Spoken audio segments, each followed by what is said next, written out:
rest of your season? Well, it is a big game, an important one, and we prepare like that for every single game with the same intensity, with the same focus, and so there's not a lot more special things to do. Maybe the impact, the consequence on the table is bigger, but the preparation is the same. One more training session, of course, this afternoon, but what's the early team news? Basically that Peter Cech is out and that Laurent Koscielny is not back, and we'll have a check this morning that everybody is available for tomorrow, who played on Wednesday night. Cech's absence gives an opportunity to David Ospina. You've spoken a lot in the past about having a lot of faith in him. Of course, I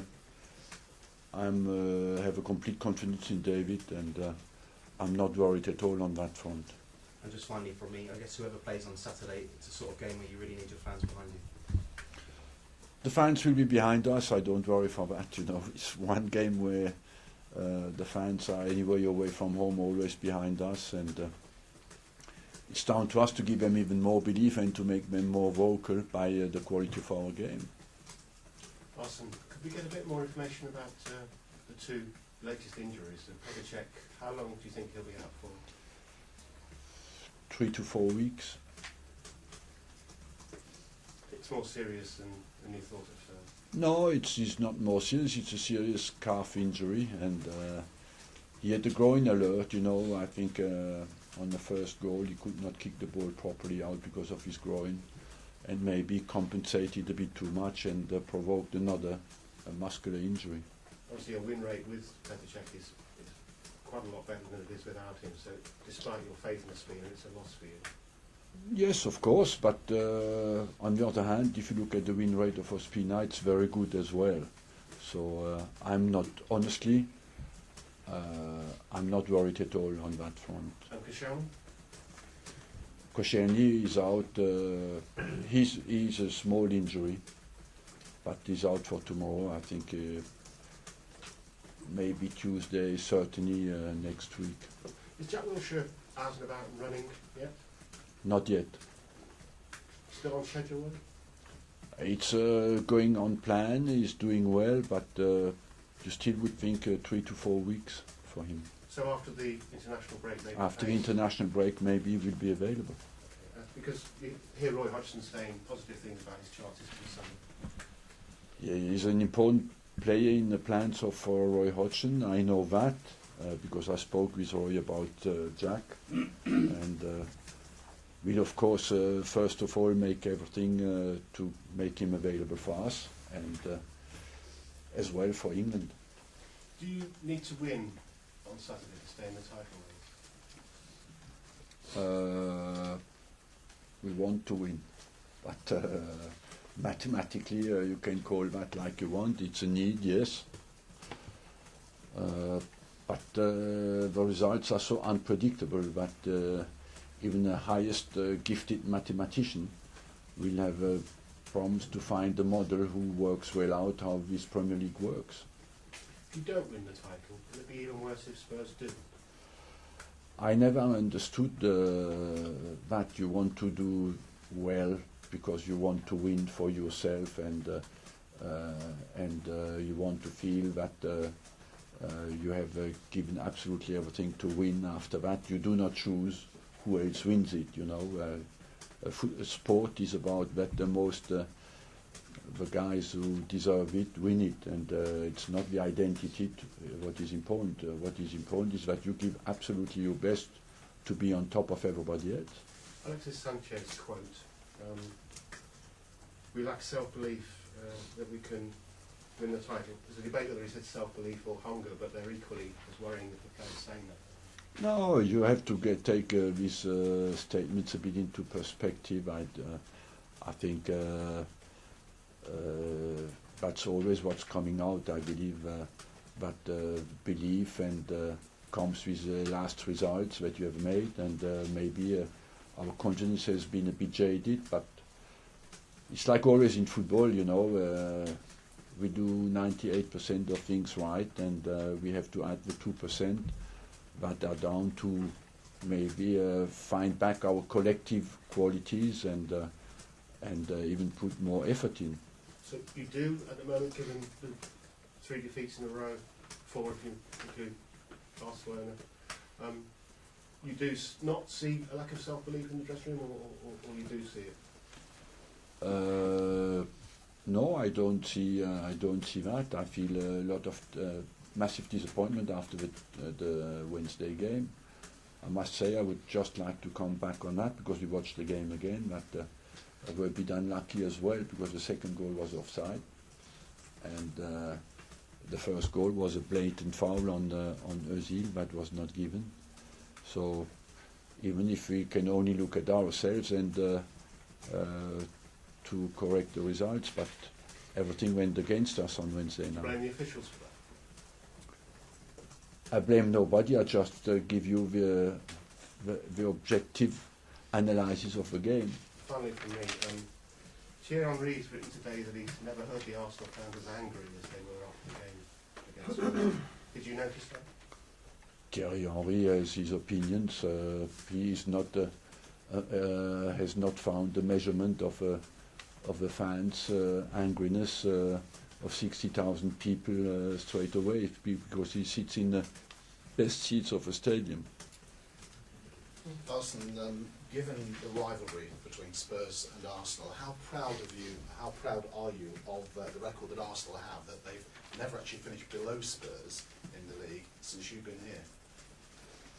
Look, again, I think because we have been remarkably consistent over the years, more than anybody else, and that's the only explanation. After that, we want to do that again, and of course, tomorrow's game has a big importance because of that. Yeah, can you have a competitive rivalry with Spurs then? You have a competitive rivalry, but the fair one, that's what you want. You know, in sport, you have always rivals and derbies, and of course we have a rivalry. Adam Johnson obviously has hit the news this week. Do you think football is doing enough to educate its players against things like this? Football is doing a lot,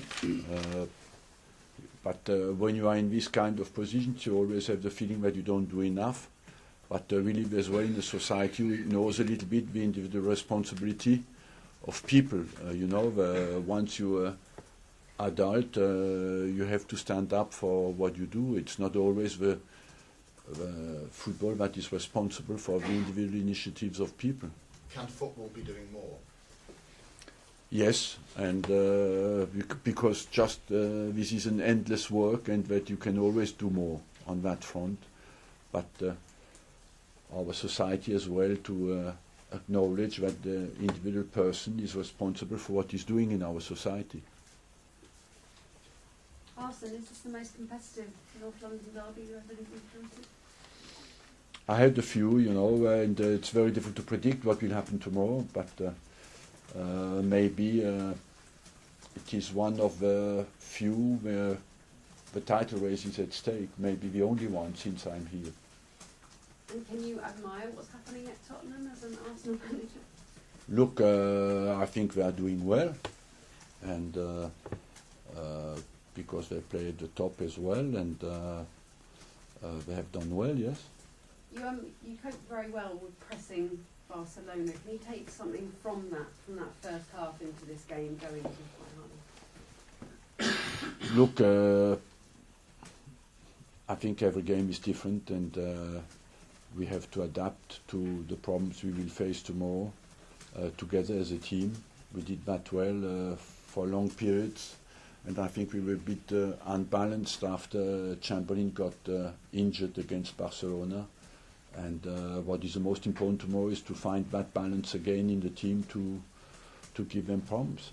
Do you hope the players we know what the atmosphere will be like. It's going to be an incredible occasion. A derby is unlike any other occasion, but particularly now in the title race. Do you hope that this could inject the top gear that you haven't been getting from some of your players that have played? It will, and I'm confident that of course it will be very vocal, but at the end of the day what matters is what's going on the pitch. We have played everywhere in Europe in very vocal places, And when you had the right performance, we always got the right result. It's down to the referee after to make the right decision. Arsene, just on Laurent Koscielny, how long do you think he'll be? Who? Koscielny. It's what you call today a grade 1, so it's a very short one. You know, he could have. I don't think will be available on Tuesday, but next Saturday should be all right. And just on Czech, you said that he had a minor problem before he did the injury. Was there any suggestion that you might take him off? Did he? No, he was a subject. The problem we had to decide this was before the game because he had a little groin problem, but he declared himself fit, 100% fit, and then you have to trust the player. He's 33 years old. He knows his body, and the vet is perfectly available. Do you regret that now, though, given what happened? No, because it is like it is now. You know, I focus on future. You want the players to be tough enough to play sometimes with little pains because you're never completely perfect in March before a game. So he took that very well, and I respect that. I suppose you're probably frustrated with the way it happened, going up for a corner right at the end. No, I was more frustrated that he didn't touch the ball with a header. Just in terms of the league, given how wide open it is, do you see it as anything other than winning the title? Would you see that as a failure if you don't win it? Look, honestly, at the moment that doesn't go through my mind because if you say that to me, yes, because we want to win it, but it will go through the mind of 6 or 7 or 8 other teams as well. You were talking about the fans and their mood. It seems to be that's the way they see it. They seem to see it as this is our time, this is our season, and if we don't win it, something's gone wrong. It's normal that you see it like that, you know. I think you would interview the fans everywhere. They would tell you exactly the same in the other 6 or 7 teams.